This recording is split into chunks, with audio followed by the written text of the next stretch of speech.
Hello विद्यार्थ्यांनो. So we are going to start. आपण एक नवीन टॉपिक सुरू करणार आहे बायोलॉजीचा. कुठला? Genetic basis of inheritance. बऱ्याचशांना जेनेटिक्स म्हणले की आपल्याला भीती वाटते की त्याच्यामध्ये की मला जमत नाही आहे, DNA काय, RNA काय, काय नाही. पण जीन्सचा बेस कुणी टाकलाय? सर्वात म्हणजे तो म्हणजे कोण आहे? George Gregor Mendel. तर जेनेटिक बेसिस ऑफ इनहेरिटन्स हा टॉपिक जो आहे तुम्हाला नीटला आणि सीईटी मध्ये मॅक्सिमम याच्यामध्ये MCQ येऊ शकतात आणि मोस्टली मुलांचे सिली मिस्टेक्स हे याच टॉपिकमध्ये होत असतात. MBI म्हणजेच कोण? मॉलिक्युलर बेसिस ऑफ इनहेरिटन्स आणि जेनेटिक बेसिस ऑफ इनहेरिटन्स. जर हा टॉपिक आता आपण नाही का वन बाय वन बघूया. तर सर्वात पहिले, who is the father of genetics? There is what? Father of genetics. कोण? That's Gregor John Mendel. कोण? ग्रिगॉर जॉन मेंडल हा फादर ऑफ जेनेटिक्स. फादर का? बघा, जीन्स ही संकल्पना जवळपास तुमचा 1800 म्हणजे 19th सेंचुरीला सर्वात पहिले यांनी हे केलं. But he is also don't know, म्हणजे याला सुद्धा माहिती नव्हतं की जीन म्हणजे नेमकं काय, की एका ठिकाणामधून एखादा कॅरेक्टर ट्रान्सफर कसा होतो. म्हणजे फादर कडून त्याच्या पॅरेंट्सकडे, म्हणजे पॅरेंट्स कडून नाही का त्यांच्या मुलाकडे, जे ऑफस्प्रिंग म्हणतो त्याच्याकडे नाही का हे ट्रान्सफर होत असतात. जसं आपली हाईट हे आपल्या वडिलांशी किंवा आईशी निगडीत असते, आपला कलर, त्याच्यानंतर नाही का हेअर पॅटर्न्स, हे सगळे असतात. हे सर्वात पहिले नाही का ग्रिगॉर जॉन मेंडलने नाही का ॲनालाइज केलं आणि पहिल्यांदा त्यांनी नीव ठेवली कशाची? जेनेटिक्सची. पण त्याला सुद्धा जेनेटिक्स हा टर्म माहिती नव्हता. ग्रिगॉर मेंडल हा एक पुअर गार्डनरचा मुलगा होता. कुणाचा होता? Poor gardener son. Mendel born in कधी जन्म झाला याचा? 22 जुलै 1822. कधी झाला याचा जन्म? 22 जुलै 1882. आणि ह्याचा मृत्यू झाला तो 1884. बाळांनो, या दिवसांमध्ये या माणसांनी असं काहीतरी करून दाखवलंय की आज आपण जेनेटिक इंजिनिअरिंग किंवा जीन थेरपीज, तुम्ही बघता की कॅन्सर टेक्नॉलॉजीजमध्ये, कॅन्सरमध्ये आपण जीन थेरपीज वापरतो. बऱ्याचशा वेळेस नाही का जेनेटिक नाही का इंजिनिअरिंगच्या कन्सेप्ट आपण यूज करतो. ह्या सगळ्या गोष्टी नाही का याने नाही का सर्वात पहिले स्टार्ट केला. Start is not always perfect, परंतु कुणीतरी सुरुवात केली हे खूप जास्त इम्पॉर्टंट असतं. जर पाहायला गेला, एक छोटीशी स्टोरी आहे मेंडलची. मेंडल एका पुअर गार्डनरचा, म्हणजे जे माळी काम करतात का, त्याचा एक मुलगा होता. तो लहानपणापासून आपल्या वडिलांसोबत नाही का गार्डनमध्ये जायचा आणि त्यांनी बघितलंय की काही प्लांटची हाईट नाही का हे जास्त आहे, काहींची शॉर्ट आहे.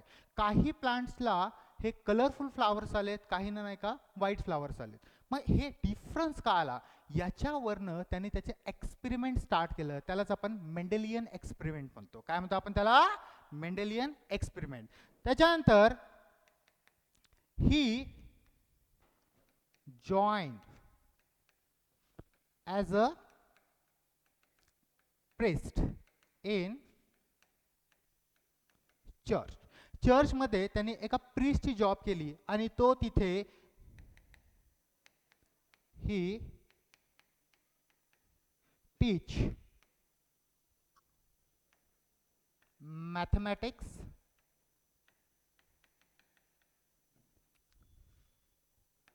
ओके. काय टीच करायचं तो? मॅथमॅटिक्स. मेंडल हा बायोलॉजिस्ट नव्हता. बऱ्याचशा वेळेस नाही का MCQला येतो Mendel is biologist. No, Mendel हा मॅथमॅटिशियन होता. तो फिजिक्सचा पण हे करायचा आणि त्याच्यानंतर मॅथ्सचे पण नाही का याच्यामध्ये टीचिंग करायचा. Mendel was not a biologist. ही गोष्ट लक्षात ठेवा. हे सिली मिस्टेक्समध्ये जातं की आपल्याला वाटतं सर बायोमध्ये तर घेतलं त्याने, बायोमध्ये स्टडी केली तर तो बायोलॉजिस्ट, आणि पहिलाच MCQचा ऑप्शन तोच असतो आणि तिथे आपलं नाही का तिथे चुकला जातं. Mendel start his experiment on Pisum sativum. कशामध्ये केलं त्याने? पायसम सटायवम. म्हणजे जनरली आपण याला गार्डन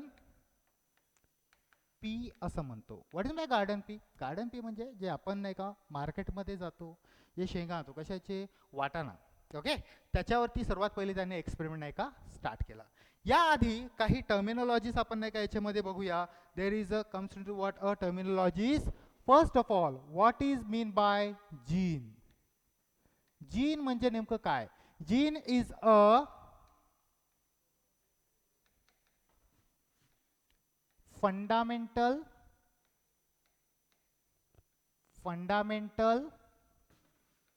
unit of DNA. आता DNA काय असतो? Deoxyribose nucleic acid. आतापर्यंत तुमचा जो सिलेबस झाला त्याच्यामध्ये MBA झाला असेल. तर मॉलिक्युलर बेसिसमध्ये डीएनएचा एक सेगमेंट म्हणजे कोण झाला? Gene. Which is responsible for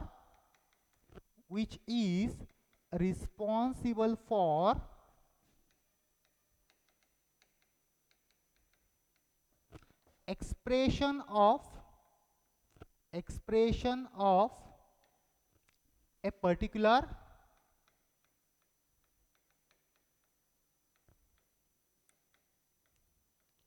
character. म्हणजे नेमकं काय की एखादा कॅरेक्टर आहे बघा, आपली हाईट, आपल्या वडिलाची हाईट ही अप्रॉक्सिमेटली, जर वडील हायटेड असेल तर आपण हायटेड असतो.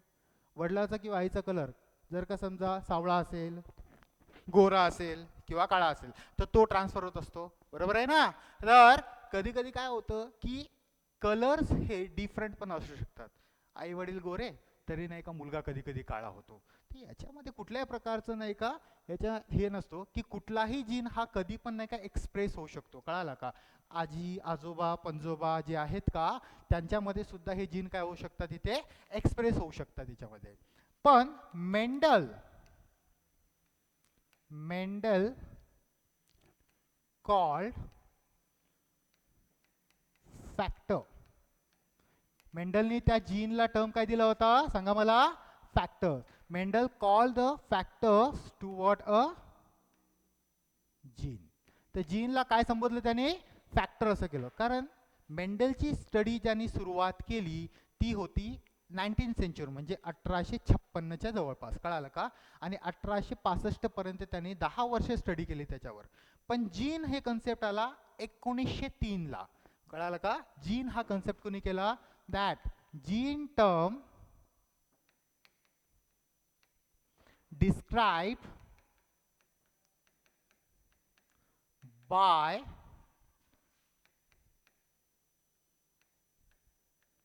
जॉन्सन. कुणी केला डिस्क्राईब? Johnson in 1903. म्हणजे मेंडलचा डेथ कधी झाला होता? 1884 ला. तोपर्यंत मेंडलनी जीनला काय म्हटलं होता? फॅक्टर. काय म्हटलं होता याने? फॅक्टर. पण जीन टर्म ऍक्च्युअली डिस्क्राईब कुणी केला? जीन या शब्दाचा अर्थ होतो विच कॅन प्रोड्यूस समथिंग. लक्षात घ्या, आपण केमिस्ट्रीमध्ये पण शिकतो हॅलोजीन म्हणजेच काय? Salt producing agent. तुमचा फ्लोरीन, क्लोरीन, ब्रोमीन, ॲस्टेटाईन हे जे आहेत का तर याच्यामध्ये हे सॉल्ट प्रोड्यूस करतात म्हणून त्याला हॅलोजीन असं म्हणतो. जीन म्हणजे काय होतो? प्रोड्युसर. आणि सर्वात पहिले कुणी सांगितलं होतं? जॉन्सन. कुणी टर्म कन्सिडर केला होता? जॉन्सन. आता हे ट्रान्सफर होत आहे वगैरे वगैरे जे आहे का हे त्यावेळेस मेंडलनी सांगितलं. मला एक सांगा, 500 ते 600 वर्षा पहिले जर कुणी म्हटलं असतं की आपण इकडून इकडून फोनवर बोलू शकतो तर कुणी विश्वास ठेवला असता? नाही. पण आता आपण बोलू शकतो याच्यावरती, टेलिफोन. 600 वर्षा पहिले कोणी सांगितलं असतं की आपण हवेत उडू शकतो? ओके, ते पण त्यावेळेस विश्वास झाला असता का? नाही. तसंच 19th सेंचुरीमध्ये ज्यावेळेस नाही का कुणी मेंडलनी सांगितलं होतं की बाबा असे असे कॅरेक्टर ट्रान्सफर होतात एका जनरेशन टू दुसऱ्या जनरेशन, त्याच्यामुळे ते एक्सप्रेस होता, त्यावेळेस कुणीही नाही का त्याच्यावरती विश्वास ठेवलेला नव्हता. मेंडलनी जवळपास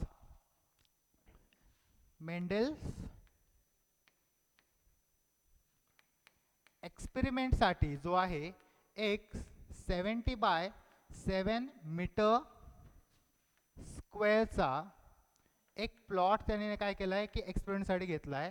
which is the behind the church, त्या चर्चच्या पाठीमागेच होता. त्यांनी पायसम सटायमम जे म्हणजे पी प्लांट्स आहेत याचे खूप सारे नाही का इथे प्लांट्स लावले आणि त्याच्या एक एक कॅरेक्टरचा मॅथमॅटिकल, ॲनालिटिकल आणि हे सर्व गोष्टीचे नाही का तिथे रेकॉर्ड्स त्यांनी मेंटेन केले होते. रात्रभर मेंडल जागायचा, कारण त्यावेळेस इलेक्ट्रिसिटी नव्हती, कंदील घेऊन तो फिरायचा.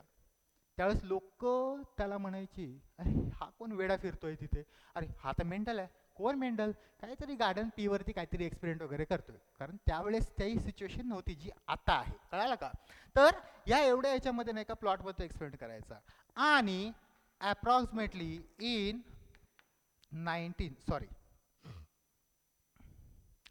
इन 1866ला त्यांनी थेअरी प्रपोज केली. Proposed theory. ओके. बट त्यावेळेस नाही का कुठल्याही प्रकारचे सायंटिस्टकडे जायचं नाही, धर्माचा जास्त पगडा होता.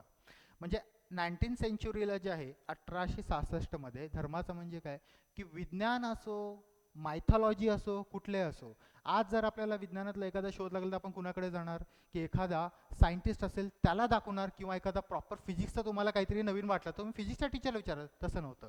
तिथे हे थेअरी प्रपोज करायची कुणाकडे, प्रिस्ट,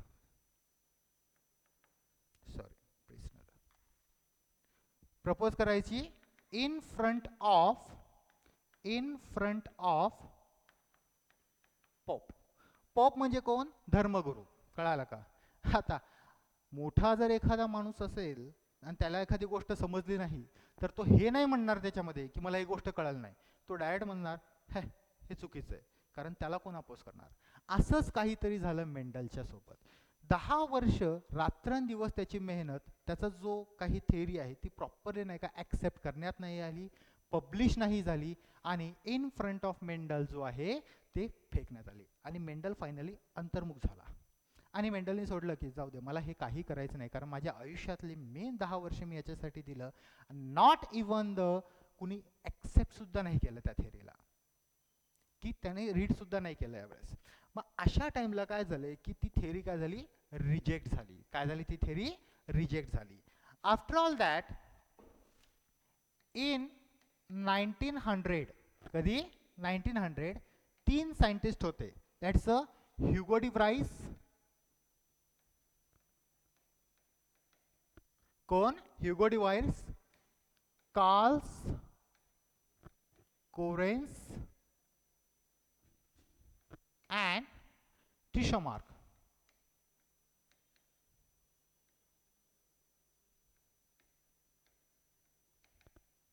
कोण, Carl Correns, Hugo de Vries आणि ट्रिशो मार्क यांनी मेंडलची थिअरी रिडिस्कवर केली. कारण एखादा प्रपोजल का आपण एखादी थिअरी नाही का दिली समजा, तर ती रिजेक्ट हो वा ॲक्सेप्ट हो ते रेकॉर्ड बुकमध्ये मेंटेन असते. ह्या 3 सायंटिस्टनी म्हणजे मेंडलच्या मरण्याच्या 16 वर्षानंतर ही थेअरी परत नाही का काय झालं की रिडिस्कवर्ड झाली. की यांनी गेले आणि कोणतरी मेंडल नावाचा होता, त्याने असं काहीतरी केलं होतं वगैरे, त्याचा टोटल नाही का तिथे रिपोर्ट्स काढले, त्याची थेअरी वाचली, आणि दे वेर शॉक्ड की असा माणूस होऊन गेला की ज्यांनी 19 सेंचुरीला 20 सेंचुरीची गोष्ट त्यांनी 19 सेंचुरीला ठेवली. आणि त्यावेळेसपर्यंत सायन्स तेवढा डेव्हलप झाला होता, मायक्रोस्कोप्स वगैरे आले होते, DNA वगैरे याच्यावरती, जीन्स वगैरे यावरती नाही का बऱ्याचशा लोकांनी काय केलं की ॲक्सेप्टन्सी दिली होती. आणि त्यावेळेस नाही का 19th याला नाही का इथे that's what a accepted Mendel theory. त्या मेंडेलची थेअरी कधी ॲक्सेप्ट झाली होती, 1900. कुणामुळे, Hugo de Vries, Carl Correns, Tschermak. हे क्वेश्चन येऊ शकतात. दोज सायंटिस्ट, कुठले सायंटिस्ट होते की ज्याच्यामुळे नाही का हे परत ॲक्सेप्ट करण्यात आली. तर एक्झॅक्टली हा आहे काय. Second terminology that's what is by genetics. Genetics term coin केला विल्यम बॅटसन. कुणी केलाय, विल्यम बॅटसन इन 1906. कधी, 1906 ला कुणी, William Bateson. What is genetics, study of heredity and variation is called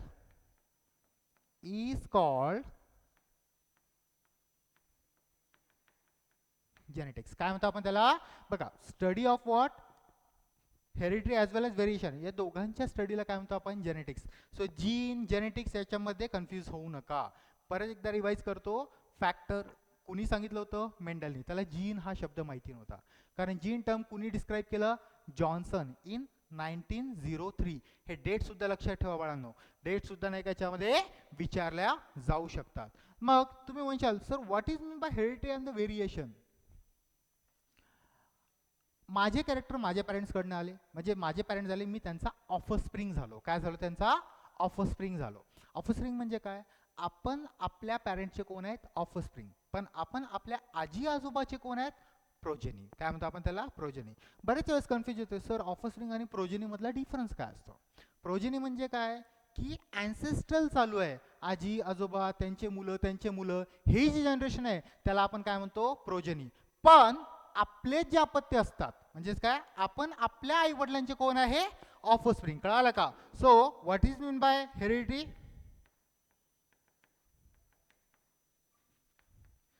transfer of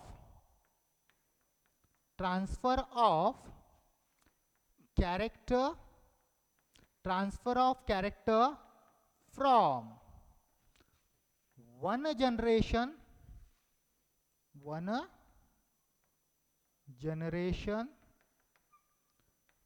to the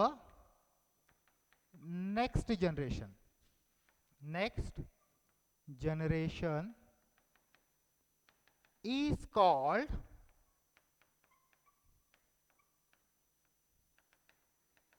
heredity. कळालं का? Is called heredity. म्हणजे लक्षात घ्या, जर का समजा that's what a parents at male and what a female. आता या दोघांचं लग्न झालं. लग्न झाल्याच्या नंतर सोनू मोनू गोनू नाही का 1 2 3 फॉर्म झाले. बरोबर आहे का नाही? तर इथून मला एक सांगा, हा समजा फुल हायटेड असेल आणि हा डॉर्फ असेल. डॉर्फ म्हणजे काय? फिमेल बुटकी आहे आणि हा जवळपास 6 फुटाचा आहे आणि हा जवळपास 5, खूप कमी झाली आहे, 7 फुटाची आहे. ठीक आहे. तर याच्यामध्ये सॉरी 5 फुटाची आहे. ओके. तर याच्यामध्ये जे आहे का, the transfer of character from the one generation to next generation, म्हणजे जे काही कॅरेक्टर ट्रान्सफर झाले, हाईट झाला, कलर झाला, वॉट एव्हर. तुम्हाला माहिती आहे इमोशन सुद्धा जीन्सवरती डिपेंड असतात. आपले पॅरेंट्स जर का इमोशनल असतील, आई वगैरे वडील वगैरे, ठीक आहे, प्रॅक्टिकल असतील, तर प्रॅक्टिकलनेस आपल्यामध्ये आपण म्हणतो हा खूपच प्रॅक्टिकल आहे, हे खूपच इमोशनल आहे कुठल्या गोष्टीने.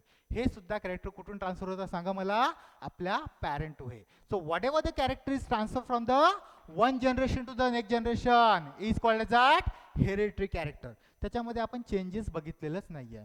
मग सर व्हेरिएशन काय आहे? So what is the variation?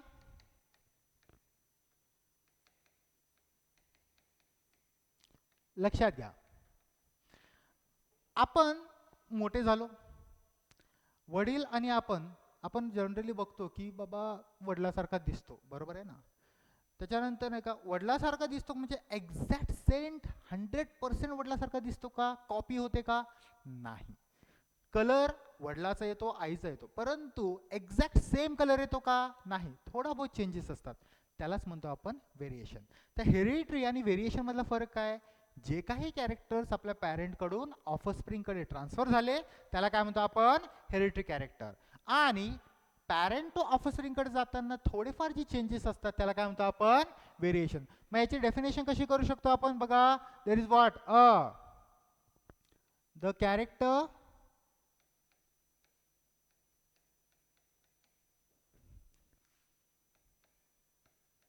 changes between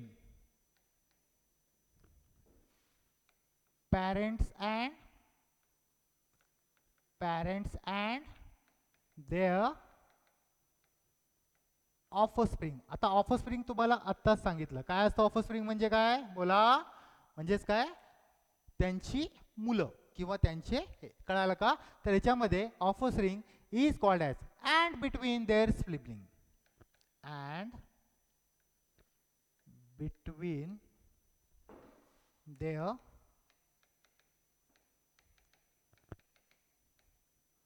siblings. Sibling म्हणजे काय? आता मला एक सांगा, that's what? Mother, father, married, son, son, daughter आणि डॉटर. दोन मुली झाले, दोन मुलं झाले, बरोबर आहे की नाही? तर मला एक सांगा, यांच्यामध्ये कॅरेक्टर्स आर डिफरंट, चेंजेस असू शकतात, त्याला काय म्हणतो आपण? व्हेरिएशन. म्हणजे फादर टू देअर चाइल्ड जे कॅरेक्टर्स डिफरंट आहेत त्यांना आपण काय म्हणतो इथे? व्हेरिएशन. ॲज वेल ॲज दोन जे भाऊ आहेत, एक्सेप्ट मोनोझायगोटिक ट्विन्स, ट्विन्स सोडलं तर, जुळे जर असेल, कारण ट्विन्स जे असतात का मोनोझायगोटिक म्हणजे एकाच जायगोटचं काय होतं, ॲनाटॉमिकली डिवाइड होऊन नाही का दोन जे फॉर्मेशन होतात त्याला मोनोझायगोट म्हणतात. त्याच्यामुळे त्याच्यामध्ये जीन्स कसे असतात? सेम असतात, म्हणून ते सेम दिसतात. पण जे दोन एकाच्या नंतर दुसरा भाऊ झाला समजा, ते पण सारखे दिसतात का? नाही. मग त्यांच्यामधले तर आपलं व्हेरिएशनचा काय आला? The character changes between the parent and their offspring and between their siblings. म्हणजे दोन भाऊ किंवा दोन बहिणी किंवा भाऊ बहीण हे कधीही सारखे दिसत नाहीत, त्याला म्हणतो आपण variation. So heredity is what? Transfer of character. जे काही कॅरेक्टर आपल्या ट्रान्सफर होत आहे त्याला काय म्हणतो आपण तिथे? Heredity character. आणि जे चेंजेस असतात त्याला काय म्हणतो आपण तिथे? व्हेरिएशन. काय म्हणतो आपण त्याला? व्हेरिएशन. नेक्स्ट, मेंडलनी पायसम सटायवम मध्ये एक्झॅक्टली काय केलं ते आपण बघूया. ठीक आहे. So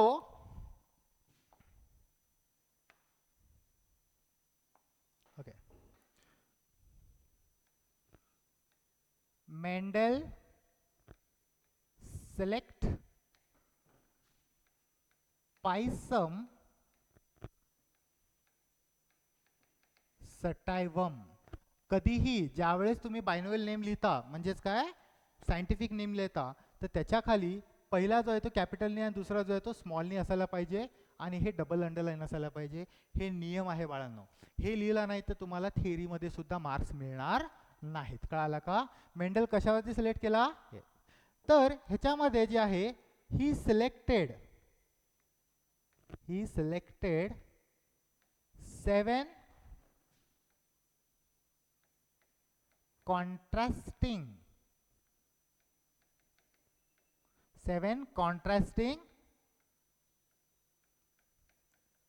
characters. Okay, sorry, 7 contrasting characters. आता कॉन्ट्रास्टिंग म्हणजे काय? अपोजिट. मला एक सांगा, टॉल असेल तर अपोजिट का असणार? डॉर्फ. कळालं का? असे त्यांनी 7 कॉन्ट्रास्टिंग कॅरेक्टर हे केले. तर ह्याच्यामध्ये कुठले कुठले केले आपण बघूया. Suppose these are the what? A plant. Pea plant आहे समजा हा, and this is the another plant. That's a plant A and the what? A plant B. तर यामध्ये जे आहे का, हा काय तुमचा टॉल, हा काय तुमचा डॉफ. म्हणजेच काय? हा ठेंगणा आहे, हा कसा आहे तुमचा टॉल आहे. तर 7 कॉन्ट्रास्टिंग कॅरेक्टर्स लक्षात ठेवायची तुम्हाला एक ट्रिक सांगतो.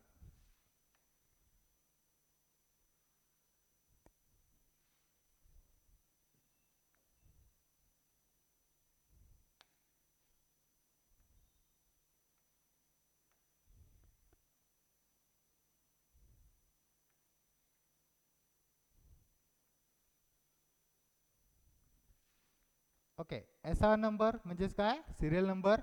तो किती आहेत? 1 2 3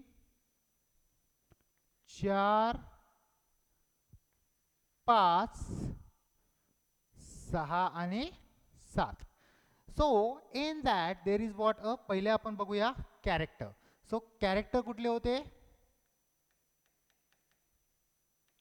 कॅरेक्टर फर्स्ट जो कॅरेक्टर घेतला आहे त्यांनी हाईट ऑफ द प्लांट,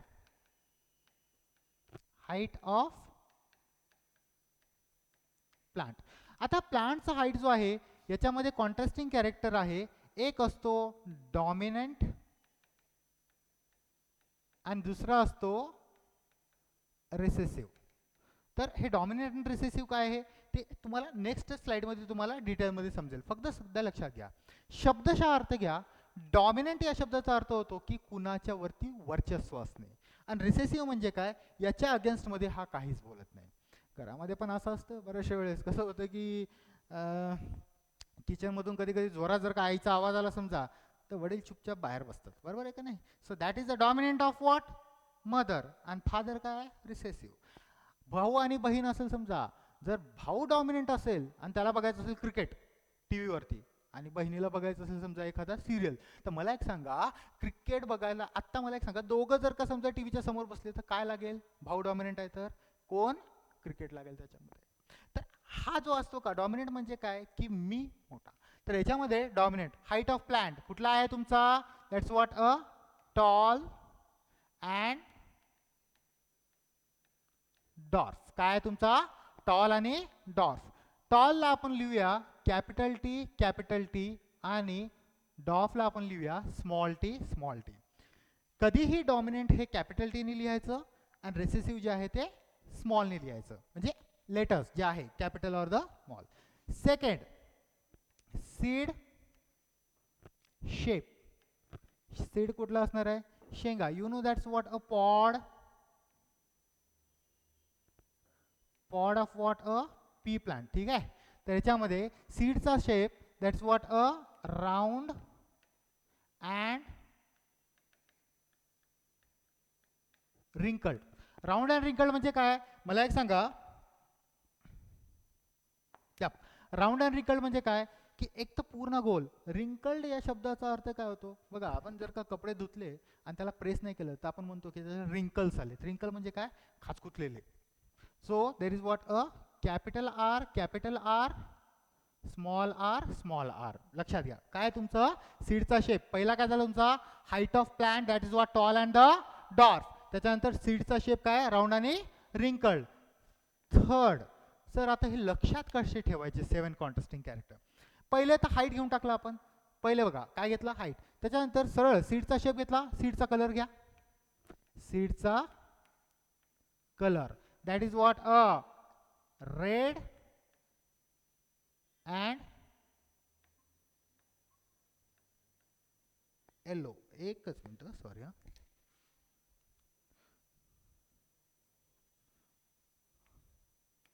या that is what a yellow and green. तर कुणी विचारलं समजा नीटला असो सीईटीला असो, the seed colour selected by Mendel recessive character कोण असणार आहे? ग्रीन. डॉमिनेट कोण असणार आहे? येल्लो. ॲज इट इज लिहून टाका कॅपिटल वाय स्मॉल वाय. बरोबर आहे का नाही? कोण डॉमिनेटिंगला कोण आहे तुमचा? कॅपिटल वाय आणि याला काय? स्मॉल. नाव फोर्थ, पॉड शेप. पॉड म्हणजे शेंगा. जर आपण वाटाण्याचे शेंगा बघितले तर असे फुगलेले असतात, बरोबर आहे? काही फुगलेले असतात आणि काही असे बसके असतात. जर फुगलेले असते that is what a inflated आणि कॉन्स्ट्रिक्टेड. इन्फ्लेटेड म्हणजे काय? हे बघा, ही जर शेंग अशी असेल हे झाली इन्फ्लेटेड. ओके. आणि ही शेंग अशी असेल समजा तर ही झाली, तर हा तुमचा इन्फ्लेटेड झाला. हे काय झालं तुमचा? कॉन्स्ट्रिक्टेड झाला. सो इन्फ्लेटेडला मी कॅपिटल आय लिहितो आणि कॉन्स्ट्रिक्टेडला सी वरनं जायचं नाही, याचा स्मॉल लिहायचं. That's what a small I. कळालं का? त्यानंतर पाचवा, पॉड कलर. काय? पॉडचा कलर काय आहे? दॅट्स व्हॉट, याचं उलट करा. सीडचा कलर डॉमिनेटिंग कोण होता? येलो. आणि रिसेसिव्ह कोण? ग्रीन. आता पॉडचा कलर जो आहे तो डॉमिनेटिंग कोण आहे? ग्रीन. आणि रिसेसिव्ह कोण आहे तुमचा? Yellow. So that what green and yellow. तर आता ग्रीन आहे तर याच्यावरती हे कॅपिटल जी हे तुमचा स्मॉल जी. ठीक आहे. त्याच्यानंतर सहावा, फ्लावर कलर. काय तुमचा? Flower colour. आता फ्लावर कलर पीचा कधी तुम्ही गोकर्ण बघितलं असेल एखाद्या वेळेस, ठीक आहे? वाटाण्याच्या झाडाची अशी वेल असते, त्या वेलीवरती पर्पल कलरची तुम्हाला फ्लावर्स दिसतील आणि काही व्हाईटचे असतील. तर that's what a purple and white. आता पर्पल म्हणजे काय झाला तुमचा कलर झाला. इन्स्टेड ऑफ पर्पल तुम्ही इथे कलर सुद्धा लिहू शकता, कलर. सो कॅपिटल सी काय लिहायचं कॅपिटल सी. आणि जर हे असेल रिसेसिव्ह तर स्मॉल सी. आणि सातवा कॉन्ट्रास्टिंग कॅरेक्टर घेतला होता flower position. Flower position that's a axial and terminal. ॲक्सियलला तुम्ही कॅपिटल ए लिहा आणि टर्मिनलला तुम्ही स्मॉल ए लिहा. परत एकदा मी रिवाइज करतो की हे लक्षात ठेवायची ट्रिक कशी. दोनच्या हाईट ऑफ द प्लांट एक लक्षात ठेवा काय टॉल आणि डॉर्फ. दुसरं बघा सीडचा शेप सीडचा कलर, पॉडचा शेप पॉडचा कलर, फ्लावरचा कलर फ्लावरचा पोझिशन, संपला. तर सीडचा शेप काय राऊंड रिंकल्ड, सीडचा कलर काय येलो ग्रीन, पॉडचा शेप कसा इन्फ्लेटेड आणि कन्स्ट्रिक्टेड, पॉडचा कलर काय याचा उलटा कुणाचा सीड कलरचा ग्रीन आणि येल्लो, फ्लावरचा कलर जो आहे पर्पल और कलर्ड आहे म्हणून आपण याला कॅपिटल सी घेतलं आणि व्हाईट असेल तर त्याला स्मॉल सी घ्या. फ्लावर पोझिशन ॲक्सियल आणि टर्मिनल. आता ॲक्सियल आणि टर्मिनल म्हणजे काय हे बघा हा प्लांट आहे, जर इथे समजा हा फ्लावर येत असेल कुणाचा हे ॲक्सिसला तर हे झालं तुमचा ॲक्सियल. आणि जर का इथे म्हणजे एकदम लास्टला जर का फ्लावर येत असेल तर हा काय झाला तुमचा टर्मिनल. म्हणजेच कुठला येणार तुमचा small A. So these of the what 7 contrasting character selected by what Mendel. आता प्रश्न असा येतो सीईटीला और नीटला, how many contrasting character shown by pea plant Pisum sativum. आपण म्हणतो 7 पहिलाच असतो, चुकलं तिथे. काय ऍक्च्युअल मध्ये बघा कसं होतंय की P plant shows the many contrasting characters but Mendel selected the 7 contrasting character. कळालं का? यालाच आपण बाळांनो सिली मिस्टेक्स म्हणतो. याच्यामुळेच आपले मार्क्स नाही का कमी येतात. आपण नाही का जनरलाइज त्याच्यामध्ये काय करतो स्टडी करतो. सो हे सगळं एक्सपेरिमेंटल पॅटर्न झाला. Now will go for the first experiment of the Mendel की मेंडलनी कशा प्रकारे एक्सपेरिमेंट्स केले. त्याआधी काही टर्मिनॉलॉजीज आपण बघून घेऊया. Now important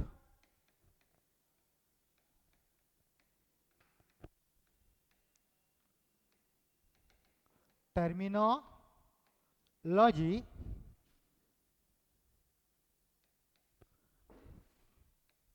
first alleles or it is called as what the allelomorph.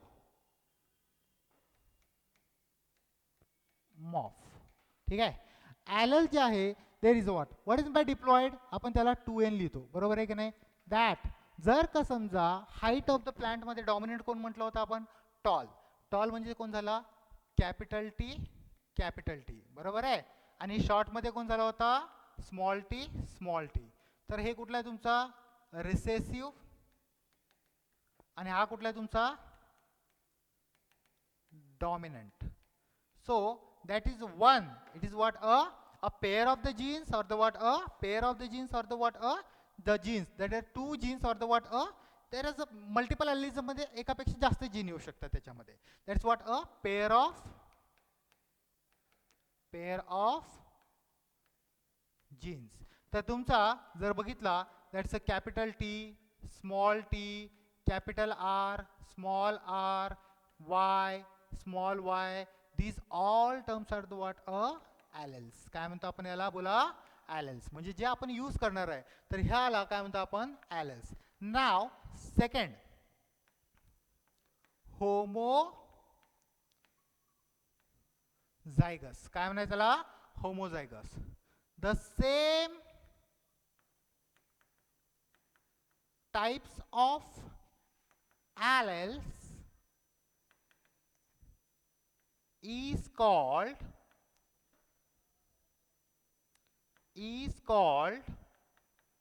काय म्हणायचं त्याला मुला दोन्ही सेम टाईपचे ॲलेल्स असतात त्याला काय म्हणतो आपण बोला there is what a homozygous. काय म्हणायचं त्याला होमोझायगस. एक्झाम्पल जर बघितलं आपण कॅपिटल वाय दोन्ही सेम आहेत का yes that is a homozygous. Then capital T same आहेत का यस होमोझायगस. त्याच्यानंतर small T yes homozygous. Then small R yes homozygous. म्हणजे मी असं स्टेटमेंट देऊ शकतो की बाबा homozygous condition is applied in the dominant as well as recessive. That's what a homozygous condition apply for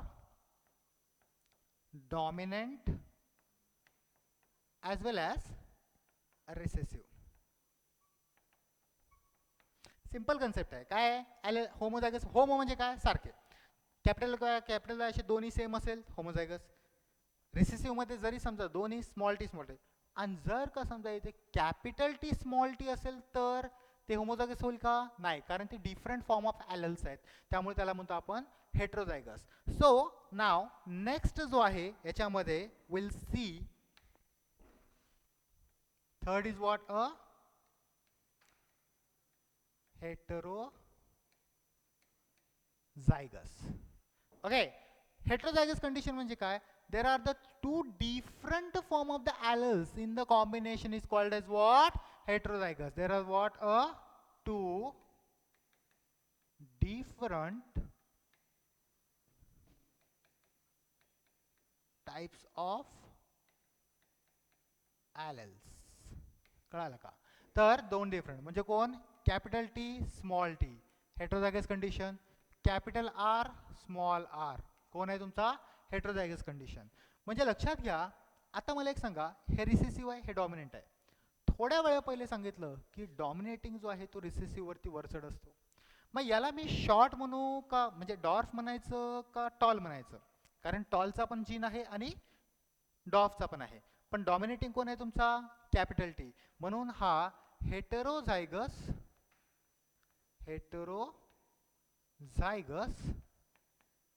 tall. काय म्हणतो आपण त्याला? हेटेरोझायगस. काय हेटेरोझायगस म्हटलं? कारण एक डॉमिनेटिंगचा आहे आणि एक कुणाचं आहे? Recessive. That's why it is called as what? A heterozygous tall. ठीक आहे. तर आला third, fourth, what is the dominant?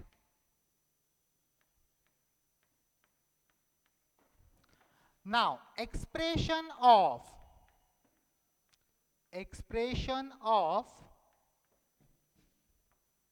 a single character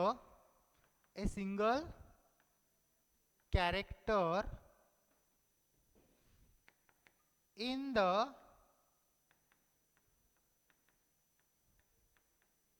heterozygous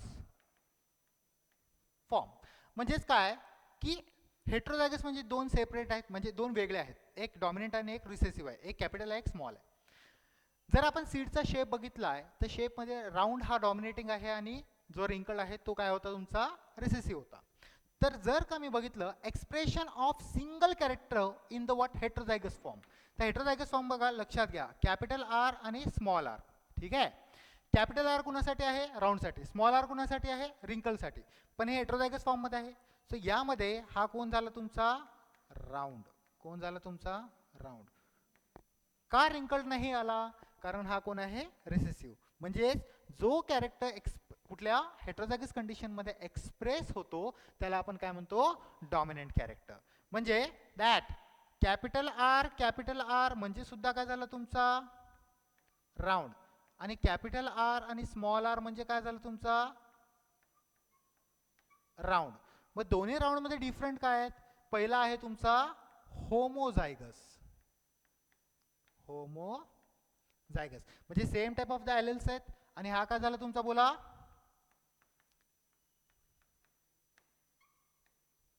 heterozygous. काय झाला तुमचा? Heterozygous.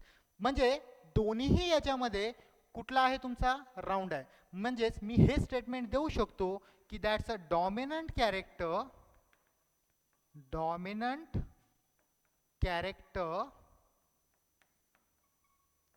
express in homozygous as well as heterozygous.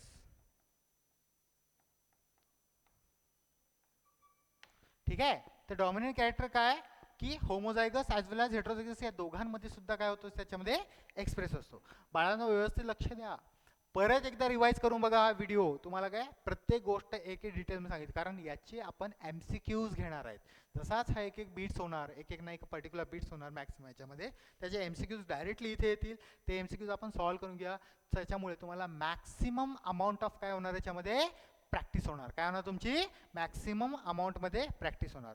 तर सर आम्हाला dominant समजला, हेट्रोझायगस कळाला, होमोझायगस कळाला. Okay, now what is mean bye recessive?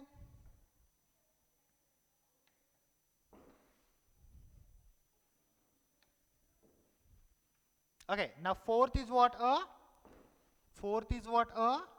recessive.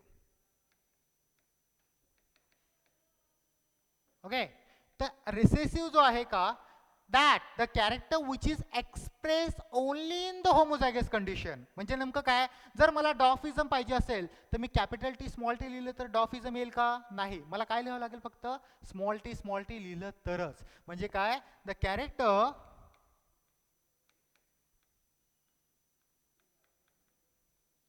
express only homozygous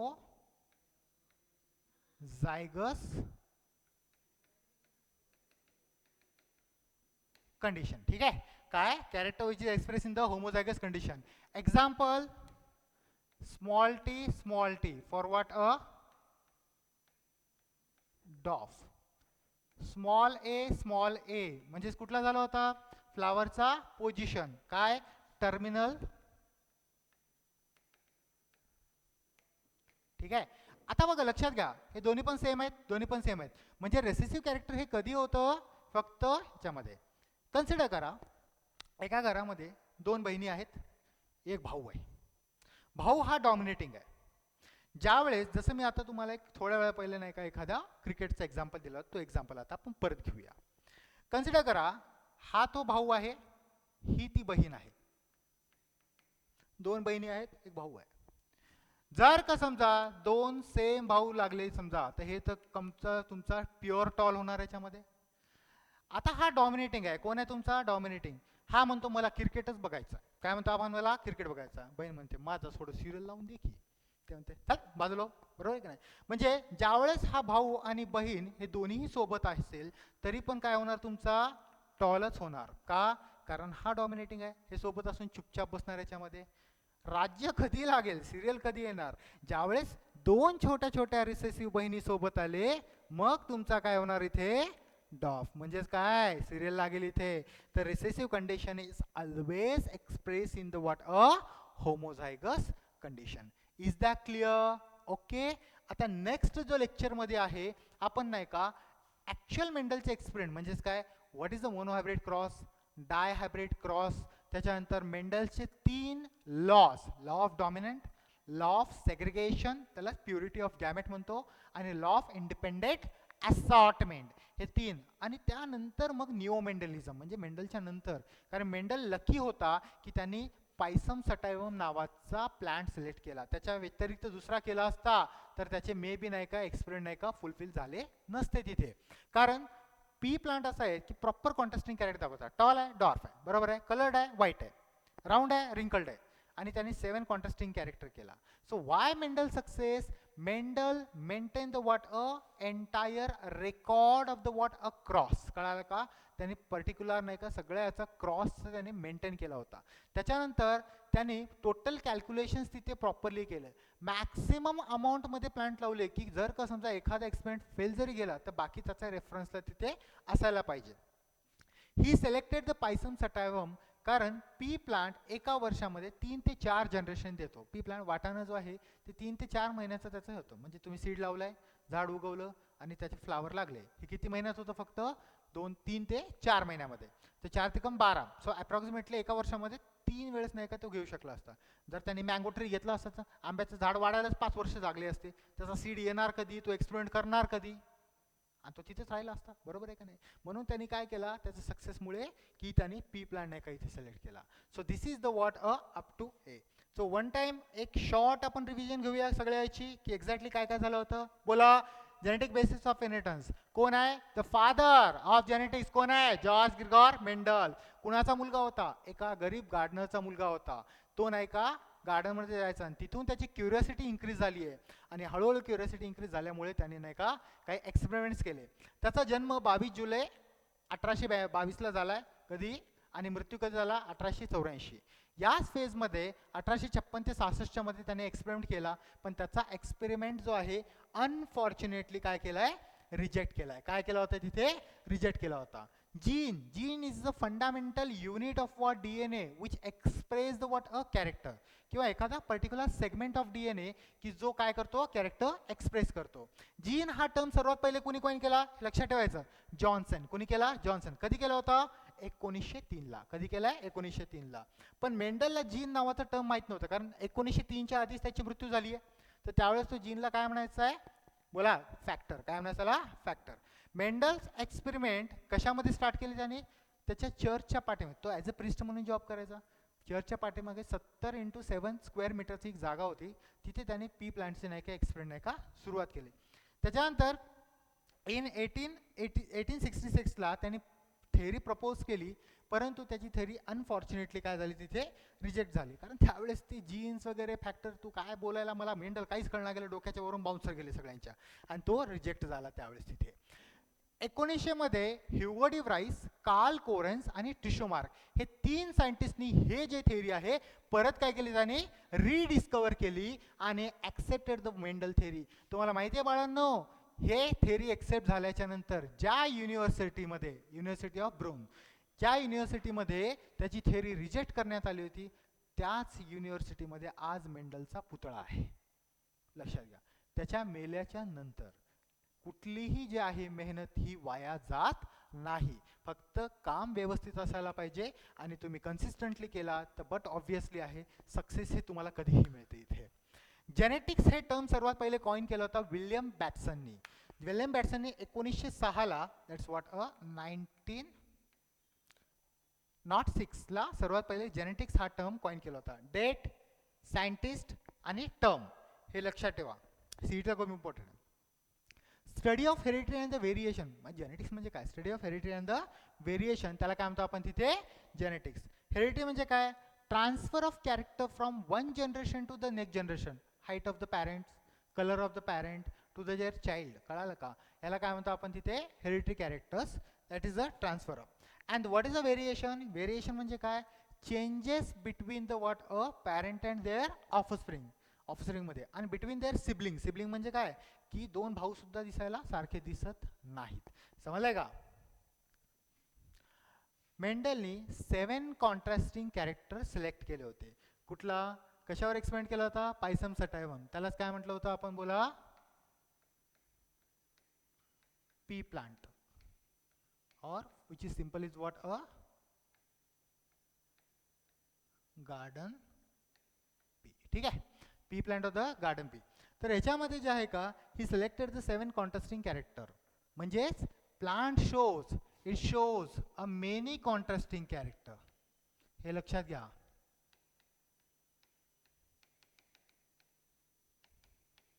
काय? P plant shows the many contrasting character. पण मेंडलने किती केले होते सांगा मला? 7 कॉन्ट्रास्टिंग कॅरेक्टर काय केले होते? सिलेक्ट केले होते. नाव first, height of plant, tall, dwarf. हे डॉमिनेंट. डॉमिनेंट रिसेसिव्ह तुम्हाला मी ऑलरेडी सांगितलंय की डॉमिनेंट हे homozygous as well as heterozygous कंडिशनमध्ये एक्सप्रेस होतं, पण रिसेसिव्ह जो आहे तो फक्त न फक्त कशामध्ये? होमोझायगस कंडिशनमध्येच एक्सप्रेस होतो. हाईट ऑफ प्लांट लक्षात ठेवायचं टेक्निक सांगितलं काय? पहिले हाईट लक्षात घ्या, टॉल आणि व्हॉट? डॉर्फ. नेक्स्ट वॉच, सीडचा शेप, सीडचा कलर. सीडचा शेप राऊंड रिंकल, सीडचा कलर येलो ग्रीन. सीड पॉडचा शेप, पॉड म्हणजे काय? शेंगा. त्याचा शेप इन्फ्लेटेड म्हणजे फुगलेला, कन्स्ट्रक्टेड म्हणजे पसलेला. पॉडचा कलर ग्रीन येलो. शेंगा घ्यायला जातो आपण पीचे, तुम्हाला काही पिवळे दिसतील, काही हिरवे दिसतील. कळालं का? तर जे ग्रीन आहेत ते कसे आहे? डॉमिनेट. तुम्हाला जास्त प्रमाणात ग्रीन दिसतील, खूप कमी प्रमाणामध्ये येलो दिसतील. फ्लावरचा colour purple or the coloured. Coloured म्हणजे काय? एकदम ब्राईट कलरचा असतो किंवा व्हाईट असतं. तर कलर्ड असेल तर डॉमिनेटिंग, आणि हा काय तुमचा व्हाईट म्हणजे कोण झाला? तुमचा रिसेसिव्ह. फ्लावरची पोझिशन, ॲक्सियल टर्मिनल. ॲक्सियल म्हणजे काय, जर का ॲक्सिस वरती जर का एखादा फ्लावर आला, हे दिसते तुम्हाला हे ॲक्सिस याच्यावरती, तर याला म्हणतो आपण ॲक्सियल. तर जास्त प्रमाणात जे असतात ते डॉमिनंट असतात, कमी प्रमाणामध्ये काय असतात, रिसेसिव्ह असतात. त्याच्या मागचं कारण काय, कारण डॉमिनंट हे दोन्ही होमोझायगस हेट्रोझायगस कंडिशनमध्ये एक्सप्रेस होतं, पण रिसेसिव्ह जे आहे ते फक्त ना फक्त होमोझायगस कंडिशनमध्ये होतं म्हणून. आणि टर्मिनल म्हणजे कुठे, एकदम टोकाला किंवा एंडला जर असेल तर तिथे. त्याच्यानंतर फ्लावरची पोझिशन झाली. इम्पॉर्टंट टर्मिनॉलॉजीज, काय टर्मिनॉलॉजीज होते सांगा मला. पहिला, alleles or the allelomorph. Okay, it's a pair of gene or the multiple gene. जर का मल्टिपल ॲलिझम वगैरे असेल तर it's what a combination of gene सुद्धा आपण म्हणू शकतो. कॅपिटल टी हा एक ॲलिल झाला, हे एक ॲलिल झाला, पेअर झाला याच्यामध्ये डॉमिनेटिंग. हे सुद्धा काय झाला, रिसेसिव्ह म्हणजे कोण झाला तुमचा, स्मॉल कंडिशनमध्ये. Pair of gene, that's what T, small T, हे सगळे कोण झाले तुमचे, ॲलेल्स. कोण झाले तुमचे, alleles. Homozygous, same type of the genes और the same type of the alleles, त्याला काय म्हणतो आपण, homozygous condition. That comes in to what, capital Y, capital T, small T, small R, कळालं का. Same type of the alleles is called as what, a homozygous condition. Heterozygous त्याच्या उलट, simple आहे, hetero different, homo same. कळायला का. तर heterozygous म्हणजे काय, two different type of what alleles, okay, और genes, that is capital T, capital R, small R. कळालं का. हेट्रोझायगस दॅट्स व्हॉट अ, हे कोण आहे तुमचा, टॉल. आणि हे कुठला आहे तुमचा, heterozygous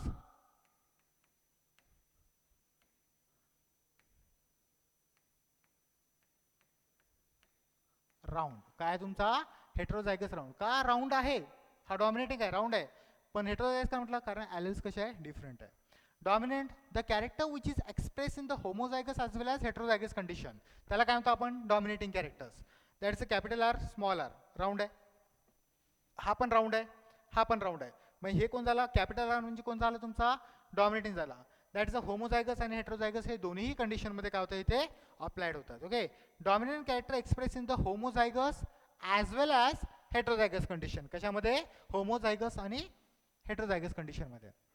Recessive, the character which is expressed only in the homozygous condition in the what, a small t, that comes into what, a recessive condition. That's what, बघा, डॉफ